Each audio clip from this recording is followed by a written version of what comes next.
Poderoso nome de Jesus, amém. Que Deus abençoe vocês, também os irmãos que estão em casa, com a palavra do Senhor. Nós temos um ensino na Bíblia bem claro. Vida consagrada, vida dedicada a Deus, precede as bênçãos espirituais, as vitórias, as respostas de oração, as curas. Vida consagrada a Deus, dedicada a Deus, precede as vitórias. E vida consagrada tem dois pilares: obedecer segundo as Escrituras, eu acrescento, ajudado pelo Espírito Santo, e orar segundo as Escrituras. Nós vamos ver isso, fazendo um resumo aí da vida de Daniel, onde fica bem claro isso. Daniel chega na Babilônia, nós presumimos em torno de 20 anos, ninguém sabe. Mas 70 anos depois, ele estava vivo ainda, ele viveu 70 anos do cativeiro da Babilônia. Nós sabemos no final do capítulo 1 que ele se torna, ele e os seus amigos, parte do grupo dos sábios, de tal maneira que se ele tivesse chegado com 15, ele seria sábio com 18 anos, não parece que é sábio com 18 anos, então nós estamos presumindo que ele saiu com 20 anos, mas ninguém sabe. Ele pode ter saído com 18, com 22, com 23. Então ele chega na Babilônia, ele é jovem, então ele é colocado, ele é selecionado para aquela escola de Nabucodonosor. Durante 3 anos iam aprender a língua e a cultura para servir como funcionário público do império. Então o império babilônico, ele pegava os jovens estrangeiros, punha nesse treinamento, possivelmente eles se tornavam os tradutores depois, uma série de serviços do império. E Daniel entrou nesse grupo de ser treinado, e agora ele tinha que comer a comida do imperador. A mesma cozinha que cozinhava para o imperador ia cozinhar para esses jovens, só que tinha um problema. As comidas eram consagradas às divindades da Babilônia, Marduk, Bel e outras. Daniel conseguiu, a história tem detalhes, ele conseguiu não comer essa comida, convenceu o cozinheiro, fez um teste, propôs para o cozinheiro um teste. Olha aí, faz durante 10 dias nós vamos comer assim, assim, assim. Se a gente piorar, a gente então come a comida do imperador, mas a gente quer comer a comida segundo a dieta de Moisés. Olha, a comida segundo a dieta de Moisés não faz ninguém santo. Jesus disse que o que entra pela nossa boca não é o que nos impurifica, também não é o que nos santifica. O que nos impurifica é o que sai do coração. Do coração saem as mentiras, as cobiças, as invejas, as competições, os ódios e por aí afora. É o que não presta, sai do nosso anterior. Então, não comer a comida do imperador não fazia Daniel mais santo do ponto de vista da dieta de Moisés, mas fazia dele mais santo no sentido que ele se recusou a participar de comida consagrada aos ídolos, e ele recusou se tornar um idólatra. Assim, por que ele recusou? Porque está na Bíblia, que não é para ser idólatra. Não terás outros deuses diante de mim, não farás para ti imagem de escultura. Então ele era um homem, um jovem obediente à luz das Escrituras. No final do capítulo 1, ele já é selecionado com seus amigos, ele faz parte dos sábios. Os sábios na Babilônia também eram os magos, também eram os feiticeiros e eram os encantadores. Mas segundo o próprio império, quando ele foi selecionado, ele foi classificado no grupo dos sábios, mas ele não tinha nada a ver com aqueles magos, com aquelas práticas. Ele é consagrado a Deus. No capítulo 2, Nabucodonosor tem um sonho de revelação da parte de Deus. E ele disse que os magos, os sábios, tinham que contar o sonho e a interpretação. Ninguém conseguia fazer isso. Daniel entrou na presença do imperador. Daniel explicou: imperador, é impossível que uma pessoa saiba o que uma outra pessoa sonhou na cabeça daquela outra pessoa. Mas tem um Deus que fala, tem um Deus que revela. Me dá uns dias aí, nós vamos orar. Eu vou orar. E chamou os amigos e oraram. Deus revelou o sonho e a interpretação. Ora, o que fez Daniel falar para o imperador isso? Ele conhecia a Bíblia.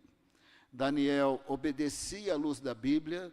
Daniel orava à luz da Bíblia. Agora ele foi orar no capítulo 2, à luz da Bíblia, ao Deus vivo, ao Deus que tudo sabe, ao Deus que revela. E Deus revelou o sonho nos mínimos detalhes. Nós não vamos dar os detalhes. Recentemente eu preguei no capítulo 2, aqui é um resumo. Nós estamos ilustrando que vida consagrada precede as vitórias, as bênçãos. Tem dois pilares: obediência a Deus e orar segundo as Escrituras. Não estamos entrando nos mil detalhes, nos vários detalhes dos capítulos. Mas no capítulo 2, então ele revelou o sonho da estátua, com os diferentes metais, representando diferentes reinos. Dos dias de Nabucodonosor até o nascimento de Jesus, 4 reinos, e Jesus ia nascer nos dias do 4º reino, ele é a pedra que desce do céu, e ali Deus inicia um reino que reinará para todo sempre, e vai subjugar todos os reinos da terra. Essa é a interpretação do sonho ali em Daniel 2. Daniel 2 recebeu o sonho e recebeu a revelação. Por quê? Porque ele cria que tem um Deus que fala, um Deus que revela. Ele cria por quê? Porque estava na Bíblia. Baseado nos manuscritos existentes, não existia o Novo Testamento, mas baseado nos manuscritos existentes, ele obedecia a Deus segundo as Escrituras e orava segundo as Escrituras. No capítulo 3, os amigos dele não foram para a fornalha, mas nós estamos focando em Daniel. Vamos para o capítulo 4. Capítulo 4, Nabucodonosor teve o sonho da árvore que atingia até o céu, galhos longos, muitas folhas, muitos frutos. Todas as aves do céu ali, os animais selvagens, se abrigavam na sombra da árvore. Um anjo aparece e fala: derruba a árvore, corta os galhos, arranca as folhas, espalha os frutos, espanta os animais, deixa só o toco acorrentado. E Nabucodonosor ficou perturbado, mas dessa vez ele foi mais generoso. Ele não ameaçou matar quem não contasse o sonho. Ele já contou o sonho logo de cara. E nenhum dos sábios, que eram os magos, os feiticeiros, os encantadores, podiam revelar. No capítulo 2, Daniel se tornou o chefe dos sábios. Não o chefe no sentido que ele coordenava a equipe nas suas ações, porque ele não fazia parte das feitiçarias. Ele era considerado o chefe, o mais importante, porque quando ninguém conseguia, ele conseguia. Quando ninguém tinha revelação, ele tinha. Quando ninguém conseguia decifrar o enigma, ele decifrava. Então ele era o chefe nesse sentido. No capítulo 4, ele é o chefe nesse sentido. Nabucodonosor o chama, conta o sonho, ele fica perturbado, porque o sonho, irmão, era uma profecia contra o imperador. Tem profetas que só falam coisa boa para a pessoa importante, né? Só fala aquilo que a pessoa importante quer ouvir. O cajado está na sua mão, vai dar tudo certo, toda arma forjada contra você. Mas aí era a profecia de Deus mesmo, quando Deus manda falar. Aí Daniel falou: a árvore é o Senhor. O Senhor é responsável por esse império, que todo mundo depende do Senhor. Os animais, as aves, representam que todo mundo depende do Senhor. Mas tem um decreto do Altíssimo contra o Senhor. O reino vai ser retirado do Senhor, você vai perder a lucidez, vai funcionar que nem um animal, mas o toco ali acorrentado, porque o Senhor vai ser acorrentado como animal, mas o toco representa que por fim, quando o Senhor reconhecer que é um Deus acima de tudo, acima dos reis da terra, o Senhor vai receber o reino de volta. No capítulo 4 aconteceu isso. Ele saiu da casinha, ficou louquinho, ficou que nem um animal acorrentado. Em algum momento voltou à lucidez, ele lembrou do sonho, lembrou da interpretação, ele viu ele mesmo acorrentado como um animal, e a consciência foi voltando, a lucidez foi voltando, e assim ele reconheceu que Deus era Deus no capítulo 4. Capítulo 4, Daniel mais uma vez interpreta um sonho. Capítulo 2, capítulo 4, capítulo 1, Daniel é selecionado para ser um dos sábios. Vitórias espirituais. E acontece como resultado de uma vida consagrada, de uma vida dedicada a Deus. E vida dedicada a Deus tem a ver com obedecer segundo as Escrituras e orar segundo as Escrituras. Profetas que dizem que são profetas, estão aí na prostituição, estão aí na situação do pecado, não tem nada a ver com profecia, é manipulação. Aparentemente ministério que está indo bem, mas só Deus sabe se está indo bem ou não. O critério é esse: vida consagrada precede as vitórias espirituais, e a vida consagrada tem 2 pilares: obediência à luz da Bíblia e oração à luz da Bíblia. No capítulo 5, Daniel não é mais jovem. Se ele chegou com 20 anos, nós presumimos isso, ninguém sabe. 17, 18, 21, 22, 23, ninguém sabe. Para efeito de cálculos, ele chegou com 20 anos. No capítulo 5, o Império Babilônico vai cair naquele dia.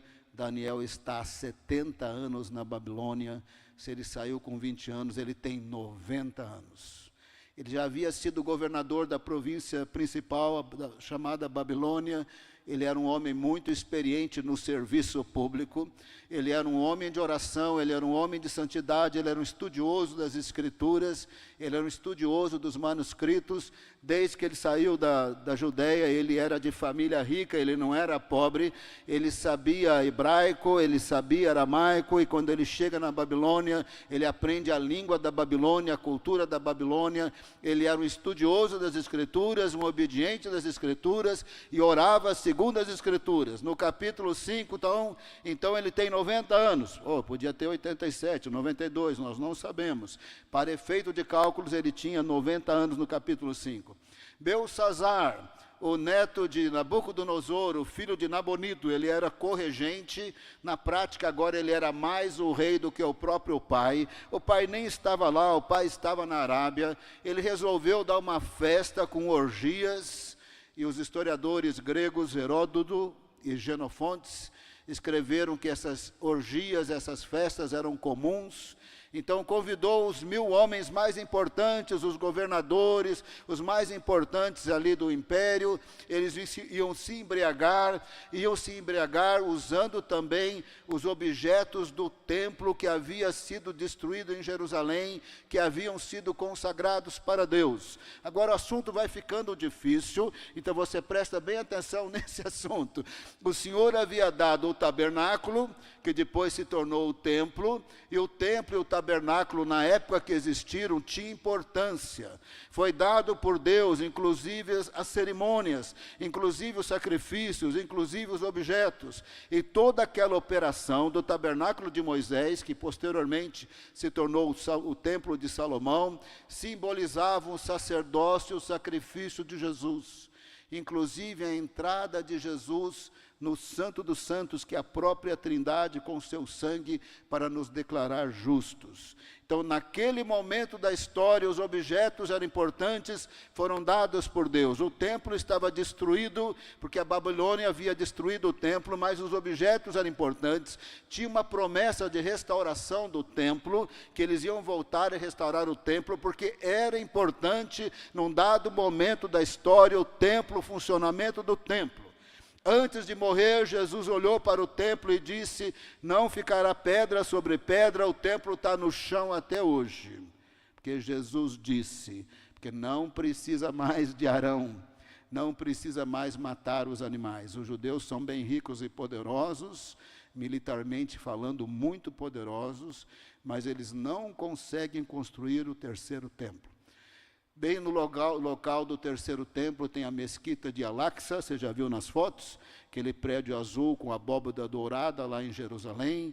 É o segundo templo, ou terceiro templo mais sagrado dos muçulmanos, e nem os judeus mexem naquele templo, e na soberania de Deus está cumprindo a palavra de Jesus: ou não ficará pedra sobre pedra, porque agora nós temos o sangue de Cristo e o sacerdócio de Jesus. No determinado momento, o anticristo vai reconstruir o templo, isso é outra história, nós veremos isso em Daniel, mas hoje não é o nosso assunto. Naquele momento da história, os objetos tinham importância.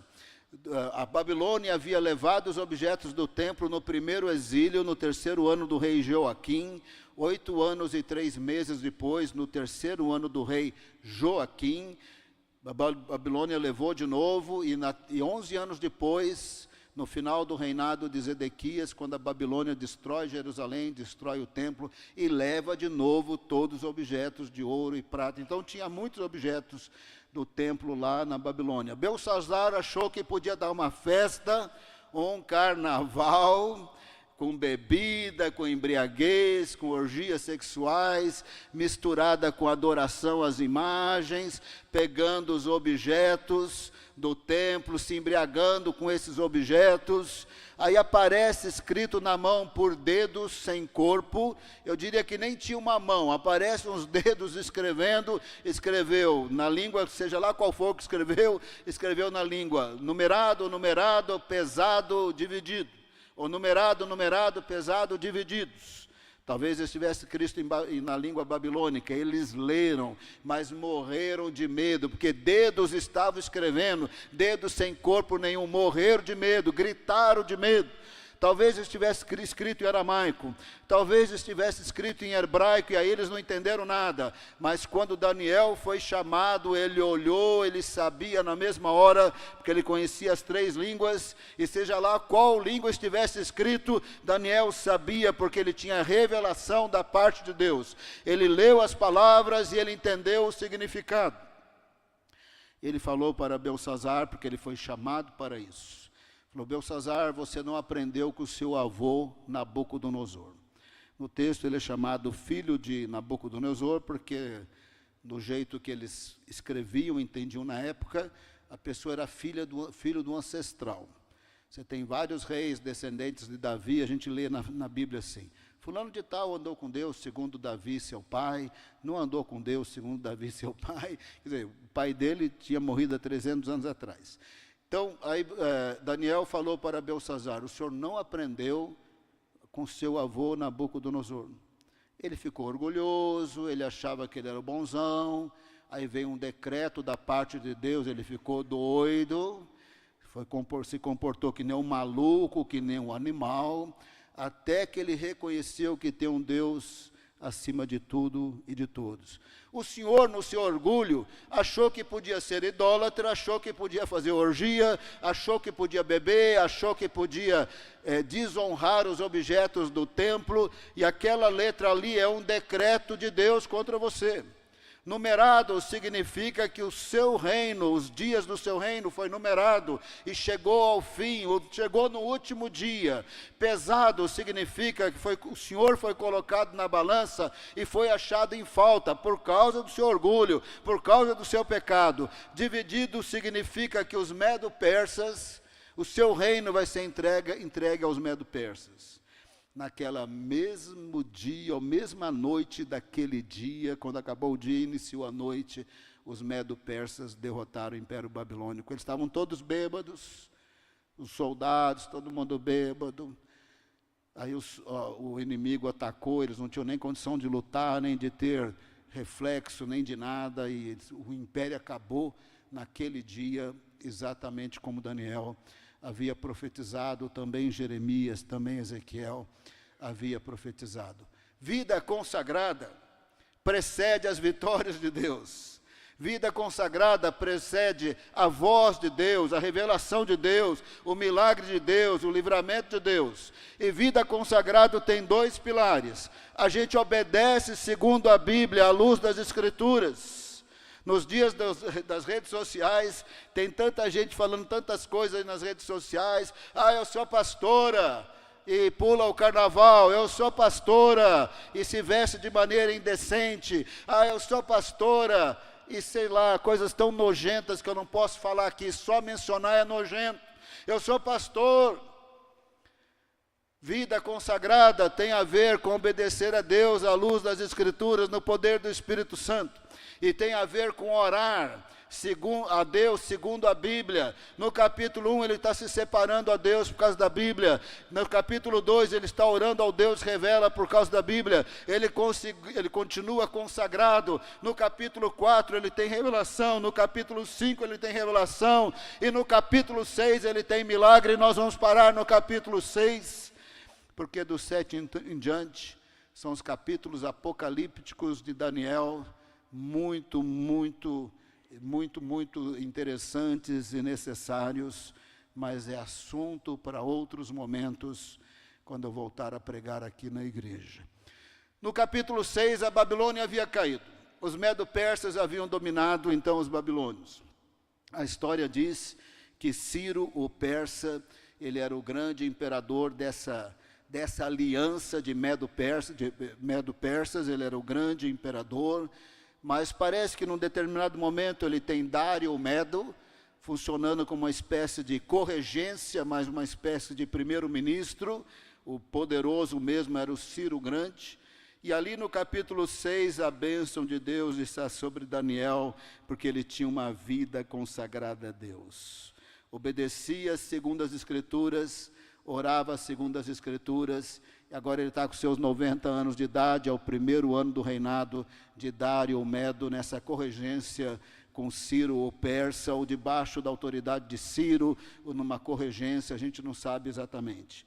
No último verso do capítulo 6:28, olha aqui no quadro, aqui nessa tela. Daniel prosperou no reinado de Dário, o Medo, e no reinado de Ciro, o persa. No capítulo 6, Daniel está prosperando.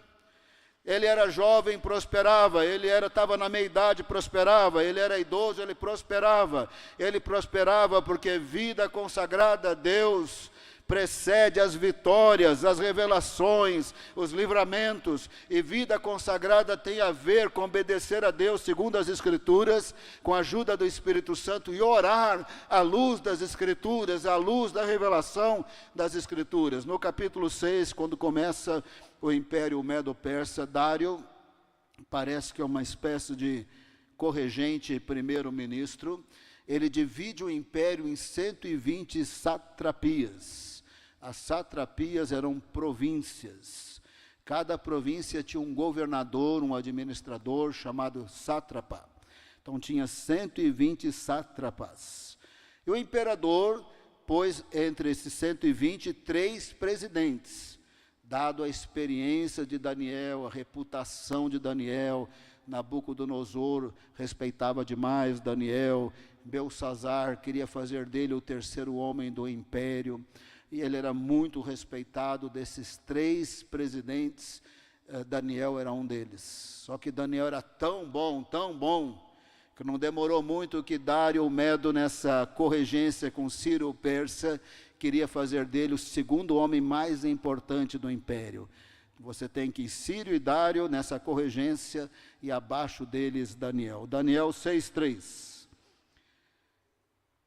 Daniel 6:3. Então o mesmo Daniel se destacou entre os demais presidentes e sátrapas, porque nele havia um espírito excelente. O rei até pensava em colocá-lo sobre todo o reino, seria o segundo homem de todo o reino, parecido ali com José do Egito. Mas Daniel, presta bem atenção aqui, irmãos, Daniel era consagrado a Deus. Quando eu falo consagrado, Daniel não mentia. Você já viu crente mentindo? Eu já vi crente mentiroso. Daniel não mentia. Daniel não roubava. Daniel não era injusto. Daniel não era corrupto. Daniel não fazia o mal para ninguém. Você sabe o que é ser dedicado a Deus? É obedecer a Deus à luz das Escrituras. Ficaram enciumados desse um dos 3 presidentes, que agora pode ser o chefão acima de todo mundo, abaixo dos imperadores. Falaram assim: nós temos que derrubar esse homem. Como é que derruba no mundo do governo, no mundo da política? Você tem que achar um defeito e ficar falando daquele defeito, no caso da democracia, para não votar mais, mas no caso do império, para o imperador tirar do cargo. Então eles foram atrás de achar coisas erradas na vida de Daniel. Verso 4. Então os presidentes e os sátrapas começaram a procurar um pretexto relacionado com a administração do reino. Lembra que Daniel era funcionário público. Daniel foi administrador de província. Não é só profeta, ficava orando e lendo a Bíblia, louvando, escrevendo revelação, não. O homem trabalhava, o homem era governador. Então eles procuraram um pretexto relacionado com a administração do reino para poderem acusar Daniel, mas não conseguiram encontrar esse pretexto, nem culpa alguma, porque ele era fiel e não se achava nele nenhum erro, nenhuma culpa. Sabe o que é não achar um erro, não achar uma culpa? O homem era dedicado a Deus. Vida consagrada precede as vitórias, os livramentos, a oração respondida, a presença de Deus no meio da tempestade, no meio da aflição, no meio da enfermidade. Vida consagrada precede a bênção de Deus. E vida consagrada só existe de duas maneiras: obedecer a Deus à luz das Escrituras, orar à luz das Escrituras, conhecendo esse Deus da Bíblia. Isso que é vida consagrada. Vida consagrada não é apresentação musical nos cultos, é lindo, os corais, é lindo, faz parte do louvor da adoração, mas alguém pode cantar, ainda assim não é consagrado. Vida consagrada também não é pregar, porque alguém pode pregar, alguém perde o medo de falar em público, levanta em público e fala e grita, estrebucha, mas talvez não tem vida consagrada. Vida consagrada é quando obedece a Deus à luz das Escrituras e ora à luz das Escrituras. Não é título de pastor, não é título de apóstolo, não é quantas vezes eu prego, não é quantas vezes eu li a Bíblia. Ler a Bíblia é importante, mas alguém pode ler a Bíblia e não ter a vida consagrada. Vida consagrada é quando eu obedeço a Deus. Eu quero obedecer a Deus à luz das Escrituras. Jesus disse: quem me ama guarda os meus mandamentos. Isso que é vida consagrada, obedecer a Deus e orar à luz das Escrituras, sem desculpa para desobedecer, sem desculpa para fazer coisa errada, sem desculpa para viver longe de Deus, sem desculpa, porque às vezes a gente foi injustiçado ao longo da vida, na nossa família, na nossa história, e a gente acha, então, eu posso fazer o mal também. Eu fui abusado, eu posso abusar também. Não, não pode. Vida consagrada, a gente se arrepende dos pecados. E nós andamos com o Senhor à luz das Escrituras, e nós oramos à luz das Escrituras. Eles foram atrás de achar o que acusar Daniel, não encontraram. Mas sabe como é que faz nesse mundo assim, eu vou dizer da política, mas é política do império. Não é política da democracia. A gente tem que inventar um negócio agora. O homem não faz nada errado. Vamos inventar um negócio para ele fazer algo errado. O homem ora 3 vezes ao dia. Então foram até o imperador e falaram para o imperador: faça um decreto, imperador. Nós queremos que o senhor faça um decreto. Os demais governadores. Nós queremos que o senhor faça um decreto. Decreto é que ninguém pode pedir nada a homem nenhum, a governador nenhum, e nem a nenhum Deus. Por 30 dias os pedidos têm que ser feitos ao Senhor. Mas Daniel orava a Deus 3 vezes ao dia. Fazia os pedidos a Deus. E agora eles queriam um decreto para Daniel não poder orar. E eles conseguiram o decreto, porque o imperador achou que não tem nada demais nisso. Vou fazer o decreto. Agora o decreto no mundo dos medo-persas, nem o imperador podia revogar e nem o imperador podia desobedecer. Uma vez que saiu o decreto, aí saiu o decreto tinha que ser obedecido. Daniel pensou consigo mesmo: isso aqui é quem tem vida consagrada. Se eu orar a Deus, não estou fazendo nada de errado, nem diante de Deus e nem diante dos homens, apesar do decreto. Então eu vou continuar orando. Atos capítulo 5, Pedro falou para Caifás no Sinédrio: importa obedecer a Deus do que aos homens. Daniel considerou e falou: importa obedecer a Deus do que aos homens. Se eu orar, não estou fazendo nada errado contra Deus, nem contra o império, apesar que a lei está dizendo que eu estou fazendo, na prática eu não estou fazendo. Quer saber? Eu vou orar, porque vida consagrada está ligado com obedecer a Deus, está ligado com orar segundo as Escrituras. Daniel 6:10. Isso aqui é um homem consagrado a Deus. Quando Daniel soube que o documento, o decreto, tinha sido assinado, voltou para casa. Em seu quarto, no andar de cima, as janelas abriam para o lado de Jerusalém. 3 vezes por dia ele se punha de joelhos, orava e dava graças diante do seu Deus, como era o seu costume. Ele ouviu falar do decreto. Ninguém pode orar. Ele falou, quer saber? Eu vou orar. Ninguém pode durante 30 dias. Ele falou, não quer nem saber. O imperador não sabe o que está fazendo, não sabe o que está assinando. Eu vou orar. Vai ser bom para mim, vai ser bom para o império, vai ser bom para todo mundo. Ensino errado, eu vou orar e continuo orando. Os inimigos de Daniel haviam armado uma armadilha, feito uma armadilha para ele ter do que acusar. Chegaram no imperador e falaram, Daniel orou. Foram lá, observaram, pegaram o homem orando. Olha, ele está orando. O imperador morreu de tristeza, porque Daniel já havia conquistado o coração do imperador. O imperador queria que ele fosse o segundo homem. O imperador ficou muito triste e tentou livrar Daniel, mas nem ele podia revogar o decreto e nem ele podia desobedecer o decreto. Nós lemos no verso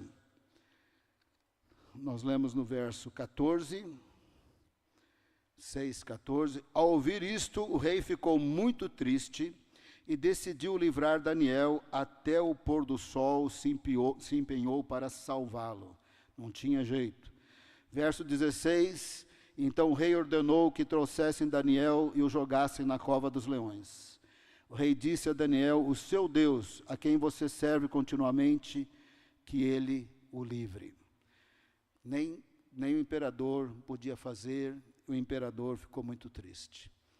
Mas o que nós precisamos saber é isso. Daniel orava segundo as Escrituras. No capítulo 9, ainda no primeiro ano desse império, ele estava estudando as profecias de Jeremias, quando ele orou uma longa oração no capítulo 9, que eu só estou citando, nós chegaremos um dia no capítulo 9, e ali ele está se arrependendo dos seus pecados e dos pecados da nação, porque ele sabia que tinha uma aliança com Deus, eles tinham quebrado a aliança. Ele sabia que quando quebrasse a aliança, poderiam voltar a ser escravos. As 10 tribos do norte, 200 anos atrás, haviam sido levados para a Síria e nunca voltaram assim para valer, voltou gatos pingados. E agora, 200 anos depois, o reino de Judá estava na Babilônia, porque a lei de Moisés dizia, vocês que foram escravos no Egito, se vocês se distanciarem de mim, poderão ser novamente escravos, e eles eram agora novamente escravos. Daniel está estudando Jeremias, que profetizou da escravidão na Babilônia, mas profetizou que acabaria em 70 anos. Agora Daniel está no início do segundo império Medo-Persa, sabendo que completou os 70 anos, que está completando os 70 anos, pedindo perdão dos seus pecados, dos pecados da nação, à luz da aliança que eles tinham com Deus e tinham quebrado, porque ele conhecia as Escrituras, ele conhecia os termos da aliança, ele conhecia Jeremias, ele conhecia a palavra de Deus, ele tinha vida consagrada, obedecia segundo a Bíblia e orava segundo a Bíblia. Mas ao abrir a janela, o assunto vai ficando difícil, presta bem atenção aí. Ele orava voltado para Jerusalém, porque quando Salomão dedicou o templo a Deus, foi maravilhoso. Teve uma cerimônia muito linda. Eu presumo que ele escreveu a oração é muito longa, e ele leu a oração, foi assim uma inauguração planejada, mas a oração foi para valer, foi sincera. Presumo que ela tinha sido escrita, por isso que a gente tem a oração dele bem certinha, né? O poder de Deus se manifestou no templo, os sacerdotes não conseguiam nem entrar, eles caíam no chão.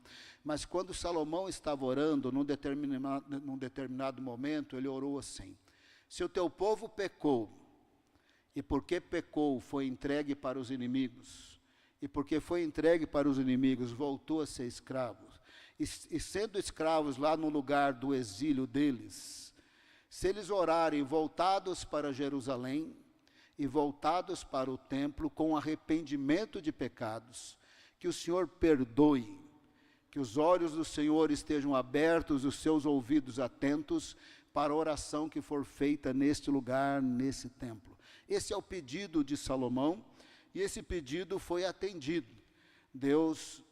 Salomão ora no capítulo 6 de 2 Crônicas, e Deus responde no capítulo 7. Versos famosos, mas que hoje vão ser lidos com o contexto do verso. 2 Crônicas 7,14. Vamos ler 2 Crônicas 7, 14 e 15.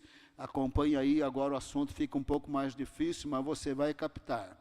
2 Crônicas 7, 14, verso muito famoso. Se o meu povo, que se chama pelo meu nome, se humilhar, e o contexto aqui é a oração de Salomão, se humilhar em arrependimento de pecado, orar, e o contexto é em arrependimento de pecado, me buscar em arrependimento de pecado, e se converter dos seus maus caminhos, eu ouvirei dos céus, perdoarei os seus pecados e sararei a terra. Verso 15, os meus olhos estarão abertos e os meus ouvidos atentos à oração que se fizer nesse lugar. Então, quando Deus respondeu, o Senhor falou. Salomão, como você pediu, se lá na terra em que eles forem escravos, se eles orarem voltados para este lugar, por isso que Daniel abria a janela na direção de Jerusalém, na direção do templo, se eles orarem ou no templo, ou lá no lugar do cativeiro, na direção desse templo, se eles orarem na direção desse templo, realmente com os pecados, arrependidos de pecados, eu vou ouvir, eu vou perdoar, eu vou sarar a terra. Quando Daniel abre a janela, Jerusalém está destruída, o templo está destruído. Ele está orando porque ele sabia, ele conhecia as Escrituras, tinha uma promessa: se quando formos escravos, se nós nos arrependermos, se nós orarmos voltados para Jerusalém, voltados para o templo, arrependidos de pecado, Deus disse: eu vou perdoar, eu vou sarar, eu vou restaurar a terra, meus olhos estarão abertos, meus ouvidos atentos à oração que se fizer nesse lugar. É por isso que Daniel orava voltado para Jerusalém. Por causa de 2 Crônicas 7, 14 e 15, que era a resposta do Senhor, e por causa do pedido de Salomão. Vida consagrada tem a ver com obedecer segundo as Escrituras e orar segundo as Escrituras. A janela abria na direção de Jerusalém porque tinha promessa. Irmãos, mas eu preciso falar para você que não é mais santo hoje você orar voltado para Jerusalém, tá? Por isso que eu falei que o assunto ficou difícil, porque dependendo do que a gente fala, vai para um desequilíbrio. Não precisa orar voltado para Jerusalém, nem voltado para o templo. Jesus esclareceu isso em João 4. Quando ele conversou com a mulher samaritana, ela perguntou: onde que adora a Deus? É aqui em Samaria, nos nossos templos, ou lá em Jerusalém? Jesus respondeu: nem no lugar, nem num lugar, nem no outro. Onde tiver um adorador que adore Deus em espírito e em verdade. O templo está no chão, você não vai ser mais santo se orar voltado para Jerusalém, você não vai ser mais santo se você colocar o manto judaico na cabeça, você não vai ser mais santo se você pegar alguns objetos judaicos e colocar na sua mesa. Santidade, vida consagrada, tem 2 pilares: obedecer a Deus segundo as Escrituras e orar segundo as Escrituras. Certas cerimônias que nós inventamos, certas valorizações de objetos que temos, tem importância nenhuma. Você pode ter esses objetos e ser pecador e ser mentiroso. Você pode ter certos objetos e achar que está ganhando ponto com Deus. Não. Vida consagrada tem que ver com obedecer a Deus à luz das Escrituras e orar segundo as Escrituras. Você pode ter alguns objetos por causa do simbolismo espiritual e vai te lembrar orar por Israel, não tem nenhum problema, nós entendemos isso.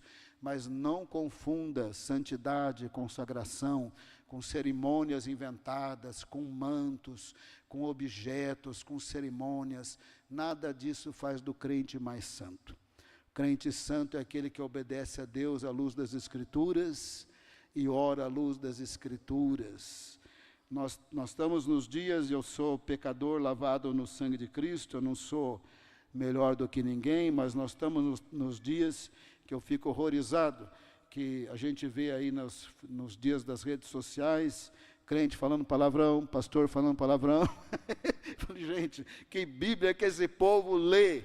Que Bíblia que esse povo lê? Se Paulo disse, não saia da boca de vocês palavra torpe, que Bíblia que eles leem? Ou se é que estão lendo a Bíblia? Mas vida consagrada tem a ver com obedecer a Deus segundo as Escrituras, orar segundo as Escrituras. Então Daniel estava orando, e agora ele foi pego, ele foi lançado na cova dos leões. O rei ficou muito triste, não dormiu à noite, não deixou que tocasse nenhum instrumento, alguma música, para tentar alegrá-lo. Ele ficou triste. De manhã ele foi na cova dos leões. Verso 20, Daniel 6, 20. Ao aproximar da cova, chamou Daniel com voz triste. O rei disse a Daniel, Daniel, servo do Deus vivo, será que o seu Deus, a quem você serve continuamente, conseguiu livrá-lo dos leões? Daniel respondeu lá no meio dos leões, que o rei viva eternamente. Daniel estava vivinho. Verso 2, o meu Deus enviou o seu anjo e fechou a boca dos leões, para que não fizessem mal algum, porque eu fui considerado inocente diante de Deus, e também não cometi nenhum delito contra o Senhor, ó rei. Desobedecer aquele decreto não significava nada. Daniel não havia pecado nem contra Deus, nem contra o rei, nem contra o império. E assim ele sai da cova dos leões vivinho. Aí o rei entende toda a situação, fica sabendo de toda a situação. E aqueles parecido com o livro de Esther, né? E aqueles inimigos de Daniel que foram lançados na cova dos leões. Aí o rei fez um decreto. Eu vou ler o decreto para você.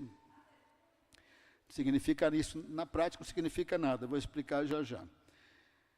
Verso 26, faça um decreto pelo qual, em todo o domínio do meu reino, todos tremam e temam diante do Deus de Daniel, porque ele é o Deus vivo e que permanece para sempre.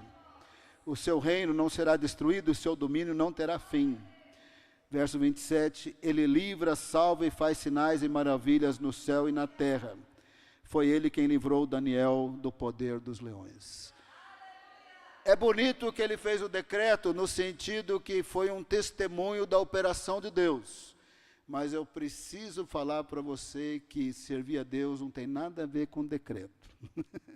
Se lá no Congresso, no Senado, aprovarem, agora o brasileiro vai reconhecer que Deus é Deus e não sei o quê, não vai funcionar na prática. As pessoas vão continuar com as suas crenças, com as suas desobediências. Para mudar de vida tem que encontrar Jesus, o Senhor e Salvador. Tem que nascer de novo da água e do Espírito. Tem que ter um encontro com Jesus. No 4º século, Constantino, o imperador do Império Romano, se tornou cristão, se declarou cristão, mas a maior parte da população do Império agora era cristã. Era também talvez uma conversão política, não temos muita certeza. Segundo Eusébio, que era o historiador de Constantino, tem um livro de história de Eusébio, pelo que Eusébio escreve, Constantino era crente mesmo. Mas, né, fica um pouco na dúvida se ele era realmente crente, se foi uma conversão por causa do apoio popular da maior parte dos cristãos. Mas a partir desse momento que o imperador declarou o império cristão, foi horrível. Agora eles tinham liberdade religiosa. Agora os templos pagãos se tornaram igrejas. Nos templos pagãos tinham ídolos. Tiraram aqueles ídolos e botaram outros ídolos, que você sabe quais eles botaram. E esses outros ídolos estão aqui até hoje entre nós. Então ninguém vai estar mais próximo de Deus por causa de decreto. Vida consagrada tem a ver com dar vida para Jesus. Eu o recebo como meu Senhor, o meu Salvador. Ele morreu por mim ali naquela cruz. Só Ele pode perdoar pecados, só Ele pode dar vida eterna, só Ele pode batizar com o Espírito Santo. E amar Jesus, Ele disse, aquele que me ama guarda os meus mandamentos. Isso que Ele disse. Então, conhecer o Senhor e amar a Deus é guardar os seus mandamentos à luz da Bíblia e orar à luz da Bíblia. Podemos inventar cerimônias, podemos inventar roupas de sacerdotes, e olha que muda de igreja para igreja, roupas de sacerdotes, mas nada disso nos faz servos de Deus. Servo de Deus é quem confessa Jesus como Senhor e Salvador, entrega a sua vida ao Senhor, quer ser batizado com o Espírito Santo, quer ser cheio de Deus, e com a ajuda do Espírito Santo quer ser obediente, com a ajuda do Espírito Santo quer orar segundo a Bíblia. Quer ter vida de oração segundo a Bíblia. A gente pode ter vida de oração errada, sabia? Os fariseus oravam, mas oravam tudo errado. Nesses dias de hoje, a gente não pode falar nomes para não ser processado, e a inteligência artificial derruba os cultos, então eu tenho que enganar a inteligência artificial, mas você é bem inteligente. Nos dias de hoje, tem orações e preces em todas as religiões que você puder pensar ou imaginar. Só orar não significa nada. Você pode orar com atitudes erradas. Você pode orar com vãs repetições. Você pode orar para aparecer diante dos homens. Você pode orar para tentar manipular a Deus. Vida consagrada tem a ver com obedecer a Deus à luz das Escrituras e orar segundo as Escrituras. Aqui tem um Daniel que de jovenzinho até idoso continua impactando imperadores, continua impactando o ambiente ao seu redor, porque ele era consagrado a Deus. Procuravam defeitos em Daniel e não achavam. Tiveram que inventar um decreto para o homem ir para a cova dos leões, e ainda assim não funcionou, porque Deus mandou um anjo amarrar a boca dos leões. E ele continuou e terminou a sua vida em idade avançada, não sabemos quando ele morreu, mas antes dele morrer, ele foi um homem que lá na Babilônia, ele não profetizou em Israel, lá na Babilônia, ele recebeu revelações assim, poderosas. E é por causa delas que nós entendemos o livro do Apocalipse, o ensino de Jesus e o ensino de Paulo, que são os capítulos de 7 a 12 de Daniel, e nós veremos um por um, a partir deste momento. 25 séculos atrás, Daniel falou muita coisa que já se cumpriu. Sabe o que está faltando cumprir? Só o reino do anticristo. Tudo o resto, Jesus voltar. Só isso que está faltando. Deus revelou para Daniel 25 séculos atrás. E as profecias apocalípticas têm aqueles simbolismos proféticos. Se a gente não entende os símbolos, a gente não entende o significado. Mas com a graça de Deus, vocês vão entender, porque eu vou explicar para vocês o significado dos simbolismos proféticos de Daniel, e assim fica mais fácil de entender Apocalipse, mais fácil de entender o ensino da volta de Jesus nos Evangelhos e no apóstolo Paulo. Mas agora sim, o ideal, vou falar do mundo ideal, que nesse finalzinho aqui de palavra, você estivesse aí no banco dizendo para você mesmo, eu quero ter vida consagrada, Senhor, eu quero ter vida. Isso que era o ideal. Eu quero ter, se você estivesse aí no banco, não acaba o culto, não acaba, isso não é o ideal. O ideal assim, mas o pastor vai pregar mais meia hora, assim, isso não é o ideal. Ideal é agora você falar, meu Deus, eu quero ter vida consagrada. Eu quero que o Senhor me atraia para a sua presença. Eu quero amar a Deus. Eu quero conhecer a Bíblia e obedecer. Eu quero obedecer com a ajuda do Espírito Santo. Eu quero orar a partir das promessas bíblicas, da revelação bíblica. Eu quero buscar Deus até ouvir a sua voz no meio da tempestade, no meio da aflição. Eu quero estar com Deus até no vale da sombra da morte. Esse que era o ideal. Será que a gente tem o ideal aí? Levanta a mão quem tem o ideal aí. Aleluia, glória, essa é a igreja do ideal. Então fique em pé, irmão. A igreja do ideal vai orar agora, aleluia. A turma do louvor pode vir também, aleluia. Olha, a igreja do ideal, dá a mão aí um para os outros, de 2 em 2, de 3 em 3, e já começa a orar por vida consagrada. Vai, se você dá uma olhadinha do lado, se alguém ficou sozinho de tudo, sozinho da Silva, como diz na linguagem popular, faz mais um círculo assim, não fica numa linha não, faz mais um círculo aí, faz um círculo aí, vocês vão orar por uma vida consagrada a Deus, aleluia, glória a Deus. Alguém ficou sozinho ali, põe no grupo, amém. Alguém ora com a missionária Sônia, que não consegue andar. Taninha Ademir, ora lá com a Sônia, que está sentada no banco. Pode começar a orar, aleluia. A igreja do ideal, que quer ter vida consagrada, aleluia. Você quer amar a Deus sobre todas as coisas. Você quer amar o próximo como a você mesmo. Você quer libertação de pecado, você quer libertação de tristeza, você quer libertação de desânimo, você quer força nos dias difíceis, você quer a graça de Deus, o poder de Deus, a misericórdia de Deus, você quer ser envolvido pela presença de Deus, pelo Espírito Santo, você quer ser mais ou menos que nem Daniel. Deus vai falar por sonhos, talvez não serão sonhos tão espetaculares, tão apocalípticos, tão proféticos, tão assim sobre o Brasil, mas sobre a sua vida, sobre a sua família, sobre o seu ministério, ou sobre um amigo que você vai encontrar.